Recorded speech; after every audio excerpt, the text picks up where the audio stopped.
hawak na ng mga otoridad ang mga sospek na nasa likod ng pang-hold up at pagtangay sa mga diamante ng isang Indian national matapos itong mahuli sa isinagawang follow-up operation ng PNP sa San Juan City. Nakatutok dyan si Patrolman Raymond Jade Gravera.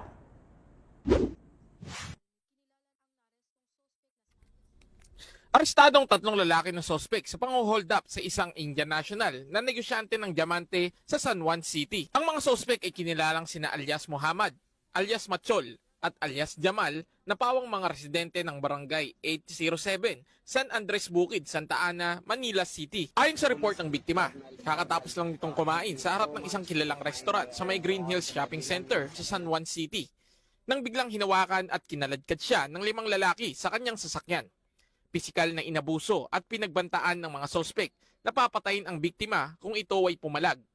Kinuha nila ang kanyang mga diamante na nagkakahalaga ng tinatayang 1 million pesos, 9,000 US dollar, 750,000 pesos na cash at isang Google Pixel 7 na cellular phone na nagkakahalaga ng 30,000 pesos.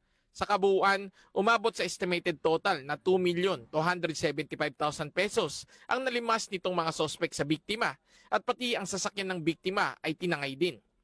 Ibinaba ang biktima sa kahabaan ng Barangay Santa Lucia, lungsod ng San Juan, at dali-daling tumakas ang mga sospek sa pinangyarihan. Agad na i-report sa San Juan City Police Station ang insidente. Dahil sa mabilisang aksyon at pagsagawa ng hot pursuit operation ng mga kapulisan ng San Juan City Police Station sa pamamagitan ng pag-backtracking ng mga CCTV footage sa mga posibleng nadaanan ng mga sospek mula sa pinangyarihan ng pang-hold up ay agad na tunton ang tinitirhan ng mga ito. Personal na kinilala ng biktima ang isa sa mga sospek habang isinasagawa ang entrapment operation sa nasabing lugar kung saan nakatira ang mga ito. Agad na naaresto ang mga sospek at narecover din ang mga ninakaw ng mga ito. Narecover naman sa Santa Maria, Bulacan ang kotse ng biktima. Samantalang patuloy naman ang pagtugis ng kapulisan sa 2 pang sospek na at large. Police Colonel Marmal helped me so much to find all my belongings and everything, and I recovered my diamond and I'm waiting for my peso and all of that. Naharap ngayon ng mga sospek sa paglabag sa Article 293 ng Revised Penal Code o robbery.